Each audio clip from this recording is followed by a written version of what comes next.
Assalamualaikum warahmatullahi wabarakatuh. Saya Guntur Subagja Mahardika dari MUI TV. Hari ini pada peringatan Hari Lingkungan Hidup Sedunia, tanggal 5 Juni 2026, kita MUI meluncurkan atau mencanangkan satu program gerakan wakaf hijau, yaitu bagaimana gerakan masyarakat untuk peduli lingkungan, untuk pemuliaan dan pemulihan lingkungan. Yang luar biasa hari ini hadir tadi di acara MUI dan juga hadir saat ini di program talkshow podcastnya MUI TV eksklusif adalah seorang tokoh lingkungan hidup dan beliau memang begawan ekonomi yang sangat paham tentang lingkungan hidup, Menteri Lingkungan Hidup 15 tahun pada masa Presiden Soeharto. Beliau adalah Profesor Dr. Emil Salim. Assalamualaikum, Prof. Waalaikumsalam. Alhamdulillah. Prof. Emil usianya menjelang 96 tahun. Alhamdulillah sehat-sehat ya, Prof ya? Yeah. Alhamdulillah sehat-sehat, masih segar, dan beliau masih tampak tetap ganteng, Prof. Alhamdulillah. Nah, sahabat MUI TV, ada beberapa hal yang memang tadi Prof. Emil Salim menyampaikan dalam forum pencanangan Green Wakaf Program MUI yang merupakan ini kolaborasi ya, Lembaga Wakaf MUI, Lembaga Pemuliaan dan Pemulihan Lingkungan Hidup MUI, kemudian Islamic Development Fund MUI, kemudian lembaganya Prof. Emil Salim namanya Emil Salim Institute, kemudian ada juga Yayasan Mitra Mikro, ada Insan Tani dan Nelayan Indonesia, dan juga Arus Baru Indonesia. Nah, kolaborasi ini adalah sebagai cermin gerakan bersama kita saatnya untuk peduli terhadap lingkungan yang saat ini mengalami beberapa persoalan. Salah satunya misalnya dari Lembaga Badan Pertanian Dunia FAO mengungkapkan bahwa 75% lahan di Indonesia mengalami kerusakan lingkungannya, dan kita juga mengalami banyak bencana-bencana. Nah, hari ini Lembaga Lingkungan Hidup Dunia UNEF ya, ini memperingati di Baku, Azerbaijan, dan Indonesia juga memperingatinya, dan khusus MUI kita kedatangan tamu istimewa Prof. Emil Salim untuk memberikan dakwah lingkungan. Nah, kenapa Prof. Emil Salim harus hadir di sini? Prof. Emil Salim adalah orang pertama yang belajar lingkungan hidup dari MUI. Prof. Emil, ya. Saya akan bertanya, Prof. Bagaimana ceritanya Prof. Emil Salim dulu tiba-tiba ditugaskan oleh Presiden Soeharto menjadi Menteri Lingkungan Hidup, tiba-tiba ingat harus datang ke Majelis Ulama Indonesia. Ya. Gimana, Prof? Pada suatu hari, Pak Harto sedang memancing di Jakarta Bay, di kapal motor beliau. Ya. Menjelang biasanya di Tanjung Priok, ya. Sebelum beliau pada hari libur itu bermancing-mancing itu, beliau menelpon, memanggil saya, ikut mendampingi beliau bersama-sama naik kapal motor itu. Di dalam kapal berlayar itu, di Jakarta Bay, di Pelabuhan Tanjung Priok, beliau menunjuk saya dulu mulai memancing di kawasan ini, tapi sekarang sulit karena penuh dengan kotoran dari kapal, dari pokoknya Pelabuhan Tanjung Priok itu menjadi tercemar, kawasan ya? Hutan sampah. Ya. Ketika semakin jauh semakin sulit tuh, sehingga menuju ke arah pulau-pulau kecil karena kotoran-kotoran semakin luas dari Tanjung Priok terus berjalan. Jadi siapa yang merusak ini? Yeah. Yang memakai laut itu sebagai objeknya. Siapa itu? Menteri Perhubungan. Yeah. Nah, siapa itu? Menteri Perhubungannya siapa, Prof? Saya. Siapa? Jadi secara tidak langsung ya. Yeah. Beliau tidak bilang itu sebagai. Yeah. Tapi kedua, saya ini kemusuk di Yogyakarta di desa kecil. Betul. Hidup alam itu. Yeah. Kenapa ya? Alam itu sekarang berubah gitu ya. Saya di kota Jakarta macam-macam lah. Intinya ada yang sesuatu di alam dirusak oleh Menteri Lingkungan, oleh lingkungan, Iya. lingkungan rusak. Mengapa alam di desa itu juga rusak? Itu Iya. wajar. Maka sumbernya adalah yang merusak yaitu pelayaran laut, Iya. wajar, lingkungan itu. Betul. Karena itu, adalah yang ekonomi, Iya. yang ada hubungan dengan Menteri Perhubungan waktu itu Iya. saya berkaitan itu, saudaralah yang bisakah mencoba mencari bagaimana lingkungan itu hidup, tidak merusak. Iya. Nah, bantu saya menjadi Menteri Lingkungan Hidup itu. Oh ya, itu tahun 78 Prof ya? Ya, pokoknya sekitar Tahun itu. sekitar Tapi situ itu ya. sumbernya. Iya. Oke. Iya. Jadi ini. Nah, setelah diminta Pak Harto, Prof, Ya. ditugaskan tadi minta Prof Emil Salim, Ya. seorang profesor, doktor bidang ekonom senior di perencanaan, di perhubungan, yang semua justru merusak lingkungan. yang dianggap saat itu merusak lingkungan, gitu ya, Prof ya. Ya. Ya, nah kemudian Prof ditugaskan untuk jadi Menteri Lingkungan Hidup. Ya. Apa yang terpikir dan terbayang dari Prof Emil waktu itu? Ya, bingung kan saya. Jadi selama saya belajar ekonomi, ya, alam itu objek. Objek, oke. Ketika menjadi Menteri Lingkungan, berubah Menteri Perhubungan, Ya. laut itu objek. Ya. Jadi pandangan ilmu, fungsi Menteri Perhubungan dan sebagainya itu, baik di Bappenas, menjadi wakil ketua, membantu Pak Wijoyo, macam-macam. Ya. Alam itu selalu objek itu. Ya.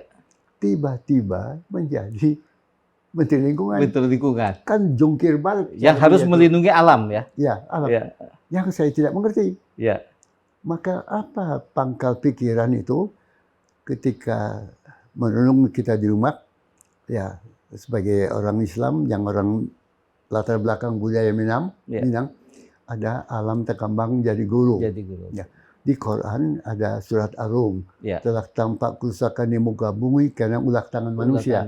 Nah, pintu masuk ini itu membawa saya bertemu dengan Buya Hamka. Nah, jadi Buya Hamka itu ada ketua Majelis Ulama Indonesia. Dengan pembantu beliau Hasan Basri. Ya. Yang muda-muda itu. Betul. Nah, dari beliau lah kemudian saya dapat petunjuk kalau ada Islam, Pondok Pesantren Anukaya Gulu-Gulu, dan Pabelan di Yogyakarta dan sebagainya. Pokoknya agama Islam itu ada unsur-unsur kekuatan agama melalui pondok-pondok pesantren itu.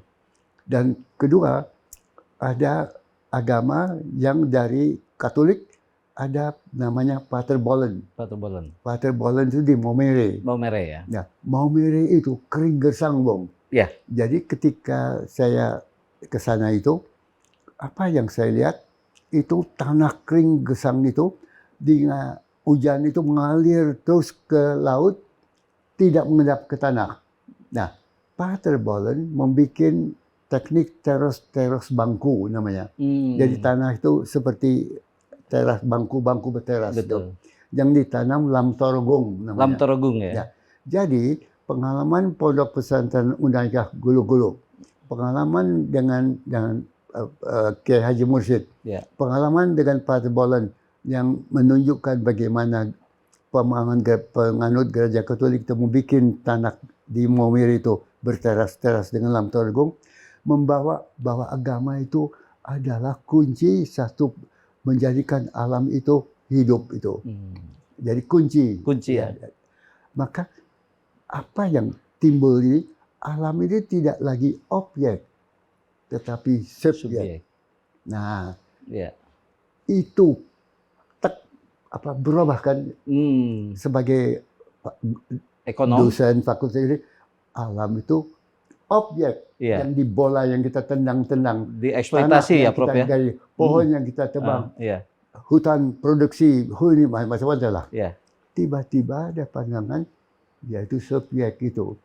Nah, hal itulah yang mengubah pikiran saya bahwa Menteri Lingkungan itu bertugas bagaimana lingkungan yang tadi objek Ya. dipandanglah menjadi lingkungan sebagai subjek.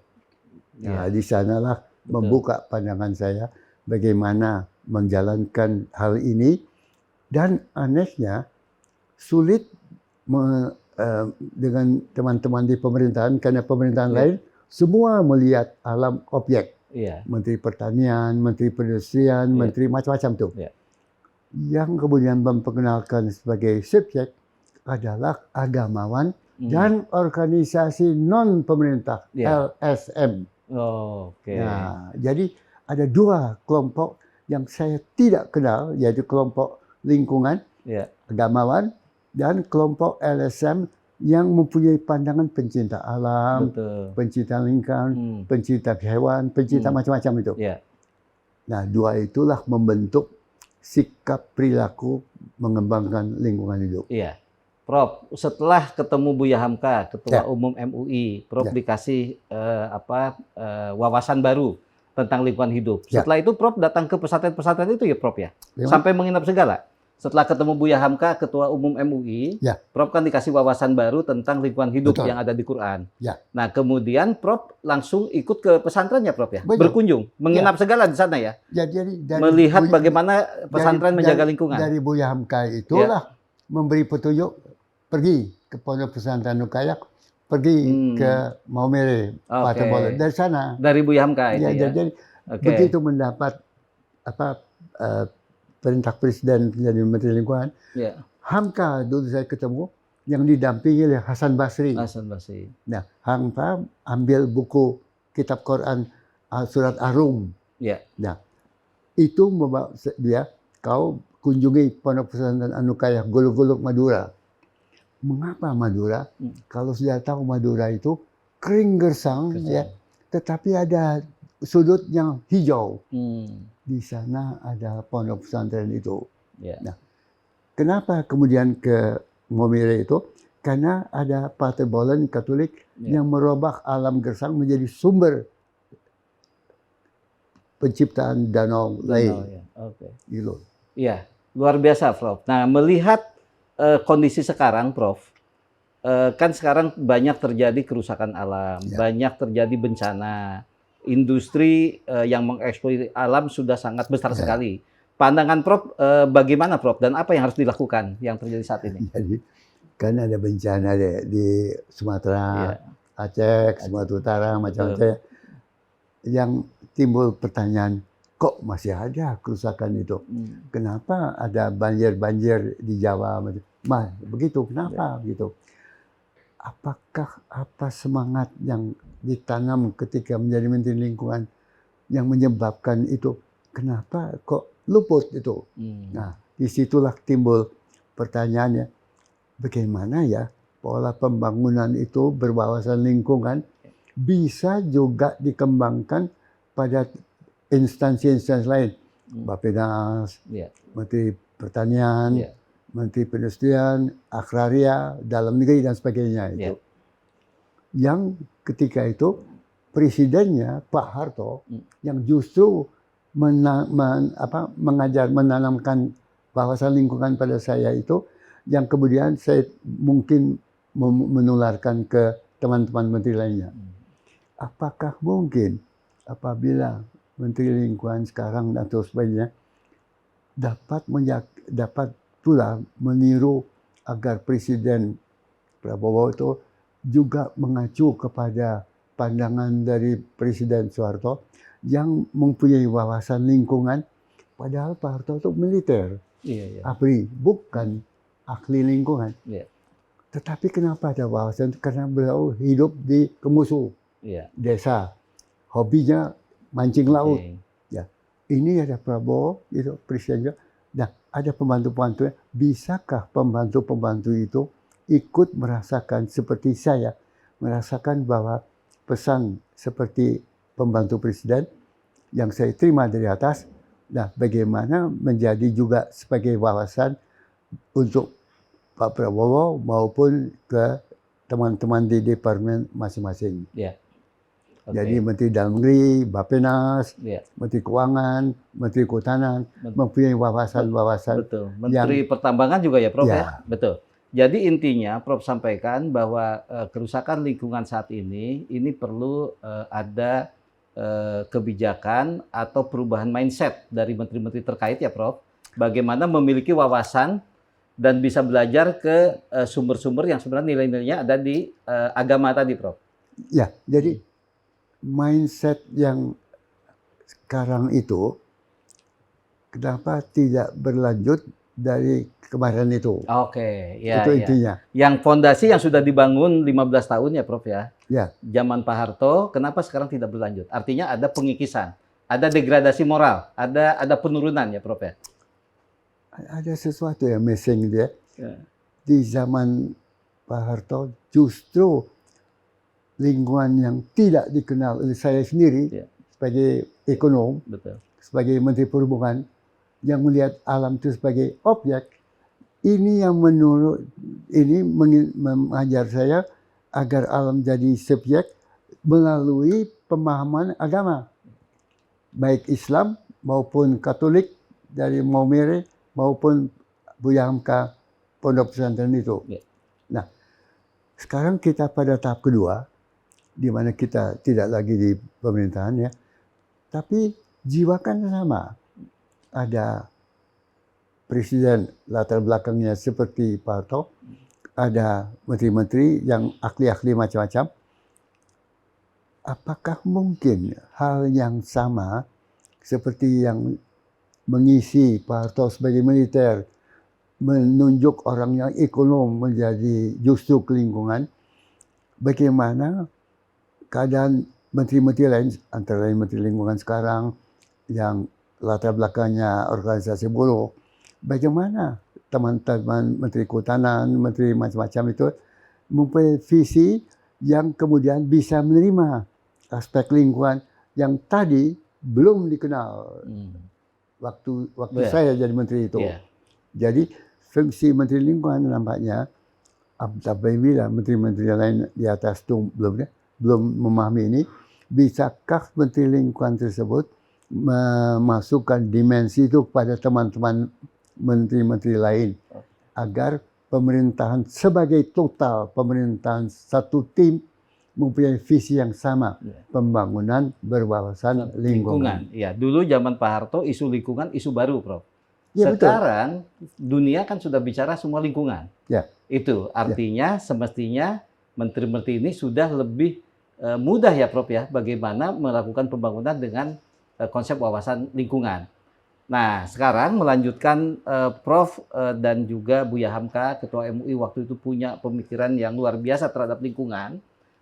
MUI melalui Lembaga Wakaf Majelis Ulama Indonesia membuat gerakan masyarakat, Prof. Gerakan masyarakat yang dinamakan sekarang namanya Gerakan Wakaf Hijau untuk Pemuliaan dan Pemulihan Lingkungan. Kita beri nama atau branding dengan Green Wakaf. Nah, pandangan Prof seperti apa kira-kira Green Wakaf ini, Prof? Adalah penjelmaan dari ajaran-ajaran Quran yang intinya tanpa kerusakan di muka bumi kan ulah tangan manusia. Jadi kau manusia merusak alam ini karena kau manusia melihat alam ini sebagai objek, gitu loh. Maka pelajaran dari Quran dan pelajaran yang saya tangkap melalui Pak Terbolen bahwa alam itu adalah bukan objek, tapi subjek ciptaan Tuhan yang tidak boleh kita rusak. Dia hidup, iki loh. Intinya yang saya tangkap. Jadi perubahan visi lingkungan hidup itu menjelma, merubah para menteri-menteri pemerintahan sebagainya agar lingkungan itu tidak lagi jadi objek. Jadi Menteri Pertanian jangan melihat tanah tok itu, tapi melihat tanah sebagai bagian alam, sumber alam. Menteri Perindustrian tidak melihat alam itu sebagai tempat industri, sumber daya alam, objek. Menteri Laut dan Perikanan jangan laut objek dan sebagainya. Dan perubahan isi itu yang saya peroleh dari pemahaman Menteri Lingkungan tersebut melalui agama tadi. Agama, iya. Prof, kita kan tadi Prof hadir dalam pencanangan Green Wakaf. Ini pertanyaan terakhir nih Prof nih. Ya. Nah, Green Wakaf ini yang konsepnya tadi ada dua substansi, Ya. satu pemuliaan, kedua adalah pemulihan. Betul. Nah, pemuliaan atas lingkungan yang existing yang sekarang kita jaga, pemulihan untuk mengatasi lingkungan rusak. Ya. Nah, kita ada beberapa program Prof. Salah Betul. satunya kita ada program wakaf hutan. Ya. Itu kan. Kedua ada juga bagaimana wakaf untuk memulihkan kondisi bantaran sungai. Ya. Ada juga wakaf untuk pengolahan sampah, Prof. Ya. Ada juga wakaf untuk air bersih, Ya. penyediaan air, mata air ya, Ya. kita ini. Ada juga untuk pemulihan pasca bencana. Ya. Sehingga nanti bencana ini bisa dimitigasi dengan Ya. tadi, dengan Ya. perbaikan lingkungan. Ya. Nah, Prof, bagaimana memandang program ini bisa melibatkan partisipasi masyarakat yang lebih luas dan bisa juga menjadi perhatian pemerintah, Prof? Ya, ini inti dari menteri lain, Ya. seperti Menteri Pertanian, Ya. di mana alam adalah objek Betul. tanah untuk makanan manusia Itu yang dengan diubah ya, merusak Prof? hutan. Betul. Bagaimana Menteri Kehutanan yang semula melihat hutan sebagai sumber ekspor HPH, hak pengusahaan hutan, melihat hutan sebagai juga reservasi air di Air, sungai itu. Bagaimana Menteri PU yang tadi melihat hanya air sungai untuk irigasi, jalan hutan untuk jalan, melihat bahwa irigasi air itu mempunyai mata air yang perlu ekosistem, dan seterusnya. Betul. Jadi apa yang saya belajar bahwa alam adalah objek tadi menjadi subjek, bagaimana teman-teman di Menteri Kehutanan melihat hutan juga tidak sebagai objek, sebagai subjek. Bagaimana Menteri yang agraria melihat tanah tidak sebagai objek. Bagaimana Menteri yang lautan, laut tidak sebagai objek, dan seterusnya. Jadi pembangunan itu ujung pangkalnya, alam itu bukan objek, tapi subjek yang hidup. Subjek yang hidup. Ya, jadi visi lingkungan hidup harus built-in, masuk ke dalam pandangan Menteri Dalam Negeri, Menteri Pertanian, Menteri Kehutanan, Menteri Kesehatan, Menteri pendidikan dan sebagainya. Ya. Karena alam itu adalah subjek yang kita harus hargai dan tidak melihat alam hanya sebagai objek tadi. Ya. Baik, Prof. Terima kasih, Prof. Ini sahabat MUI, ini sangat menarik ya apa yang disampaikan Prof. Emil Salim, di mana substansinya adalah bagaimana kita menjadikan lingkungan ini bukan lagi sebagai objek, tetapi sebagai subjek. Ya. Sehingga alam sebagai subjek, alam bukan lagi sebagai objek. Ya. Nah, sehingga di situ akan terjaga kelestariannya. Ya. Dan manusia bisa memanfaatkan lingkungan itu untuk kehidupannya tanpa harus merusak lingkungan. Ya, Prof ya. Dan hal ini berasal dari budaya Indonesia Minangkabau ya. Alam terkembang jadi guru. Oke. Dua, berdasarkan pola hidup Bali yang sangat akrab lingkungan, sehingga pola Bali kan tanya sawak khas menyelamatkan air secara lestari lah gitu. Demikian ada hikmah-hikmah di mana kita lihat kebudayaan Indonesia sudah mengenal alam sebagai subjek. Subjek, ya. Subjek, betul. ya. Betul. Baik, penutup tadi Prof. Emil menyampaikan bagian terakhir adalah sebenarnya budaya Indonesia memiliki nilai-nilai lokal, memiliki kearifan lokal yang sudah sangat peduli lingkungan dan menjadikan lingkungan hidup sebagai subjek, bukan lagi sebagai objek. Dan Prof. Emil menggarisbawahi bahwa lingkungan itu harus hidup. Ya, caranya dengan tadi bagaimana subjek, termasuk juga para pemegang kebijakan, menteri-menteri dan lain-lain sebagainya, termasuk tentunya masyarakat. Baik, MUI sebagai organisasi yang menghimpun ormas-ormas Islam tentu menjadi motor bagaimana menggerakkan umat Islam, menggerakkan ormas, menggerakkan ulama-ulama, menggerakkan dai-dai, guru-guru ngaji dan lain-lain bagaimana untuk peduli lingkungan. Demikian podcast kita hari ini sangat luar biasa, kita mendapatkan inspirasi yang banyak, kita mendapatkan insight yang banyak, dan kita mendapatkan semangat untuk menjaga lingkungan hidup. Terima kasih. Wassalamualaikum warahmatullahi wabarakatuh.